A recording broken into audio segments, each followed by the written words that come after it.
숭례문은 지어진 연대를 정확히 알 수 있는 서울 성곽 중 가장 오래된 목조 건축물로 지금의 남산 성곽과 만나는 곳에 건설되었다.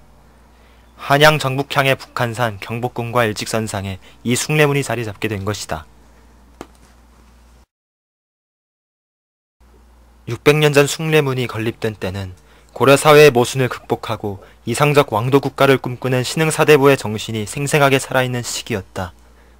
이러한 조선 선비의 개혁 정신과 초심이 숭례문의 건축 철학에도 배어들어 비록 단순하지만 위엄과 기품이 밴 아름다움을 쌓아 올릴 수 있었던 것이다. 지금은 비록 주변 성곽이 남아있지 않지만 숭례문을 비롯한 사대문은 무엇보다 도읍인 한양을 방어하는 데 1차적인 목적이 있었다. 그 중에서도 숭례문은 사대문 중 정문의 역할을 담당했는데 중국과 일본의 사신이 한양에 올 때에도 숭례문을 통해 도성 안으로 들어왔다고 전해진다. 숭례문을 지나면 현재의 남대문로를 따라 광통교, 종루, 문종가가 들어섰고 그 길은 북쪽의 육조거리를 거쳐 국왕이 거처하고 있는 경복궁까지 직선으로 이어져 있었다. 즉 숭례문은 임금의 거처로 오기 위해 지나치는 첫 번째 관문인 셈이다. 사신뿐 아니라 국왕 또한 한양을 나설 때 궁궐을 나와 정문인 숭례문으로 행차를 했다고 전해지니 숭례문이 가지는 상징성이 어떠한지 가히 짐작할 수 있다.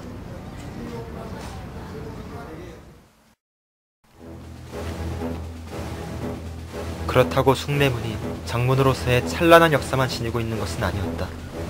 1592년 임진왜란이 발발하자 당시 국왕이었던 선조는 한양을 포기한 채 북쪽으로 몸을 피하게 되고 얼마 뒤 외장 가토기요마사의 군대가 숭례문을 통과하며 한양에 입성하게 된다. 외적의 침입을 도읍의 정문으로 맞아들이는 아이러니한 상황이 발생한 것이다. 구한말에 이르면 숭례문의 순환은 크게 다다른다.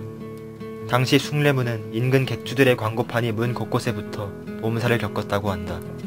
건립 당시의 정신과 정문으로서의 위엄이 망국의 세태와 맞물려 희미해진 것이다. 이때를 기점으로 숭례문을 비롯한 성곽이 계속 훼손되어 갔고 1899년 시내 전차 노선 공사로 인해 성곽이 철거되는 등 순환을 겪다가 결국 식민지 시대 숭례문과 이어진 소위문과 남산의 성벽이 헐려 없어지기에 이르렀다. 근래 이르기까지 숭례문은 국보 1호라는 말이 무색하게 보존이란 명목하에 차도 한가운데 섬처럼 고립되어 접근이 차단되어 있었다. 허나 지난 2004년 숭례문 광장 조성공사에 착수하여 일대 도로 교통 체계를 변경하고 숭례문 주변을 잔디로 꾸미는 등의 공사를 거쳐 마침내 2005년 시민들이 가까이서 즐길 수 있는 문화와 역사, 휴식의 공간으로 숭례문은 새롭게 탄생하게 되었다. 자칫 잊혀질 수도 있었던 숭례문의 옛 정신과 상징성이 시민들 손에 의해 다시 태어나 빛을 발하는 순간이다. 숭례문이 최초로 중요문화재로서의 가치를 인정받은 것은 아이러니하게도 1934년 조선 총독부의 조선 중요문화재 보호령에 의해서였다. 당시 일제에 의해 보물 1호로 지정된 숭례문은 현대에도 국보 1호로 지정되어 있다. 식민치하 당시 해체된 돈이문과 달리 숭례문이 보물로까지 취급되며 남을 수 있었던 이유는 무엇일까? 우리는 이 의문에 대한 해답을 얻고자 한국 근현대사를 전공한 일본 사학자 오타 히데하루의 2002년 논문을 살펴보기로 했다. 오타씨 연구에 따르면 경술국치 이전에 일제가 추진했던 경성일대 도시계획에 의해서 숭례문이랑 흥인지문이 이제 교통장애를 이유로 이제 철거 혹은 이전이 추진됐다고 하더라고요. 이상하네. 그러면은 지금까지 철거되지 않고 남아있는 이유는 뭐지? 그러니까 임진왜란 당시에 이제 왜군의 선봉장이었던 가토와 고니시가 이 두 문을 통해 한양으로 입성을 한 거야. 그러니까 일제가 그 사실을 기념하기 위해서 두 문을 철거하지 않고 그대로 보존하기로 한 거지.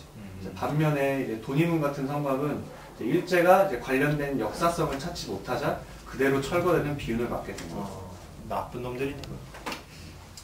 오타씨 연구에 따르면 이러한 유물 유적들이 전쟁의 승리를 기념한다는 근대사의 맥락 속에 새로운 가치가 부여되었다고 평가되었다. 허나 더 큰 문제는 일본이 전승기념물이라 하여 보존된 문화재가 해방 뒤 아무런 고증 없이 국가를 대표하는 문화재로 탈바꿈했다는 사실이다. 그런 의미에서 근래의 국보 1호 논란은 기존 문화재에 대한 철저한 연구나 성찰이 없었다는 점에서 아쉬움을 남긴다. 숭례문의 국보 1호로서의 가치가 아니라 살아있는 역사의 흔적으로서의 가치를 잊고 있었던 건 아닌지 다시금 생각해야 한다. 최근 광장 조성일에 열리는 숭례문 파수 의식은 숭례문이 문화재로서 가지는 가치를 좀 더 폭넓게 이해할 수 있는 방법이 될 것이다.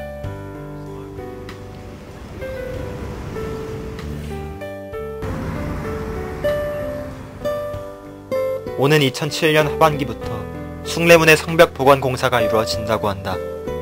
숭례문이 국보 1호인 것은 중요치 않다.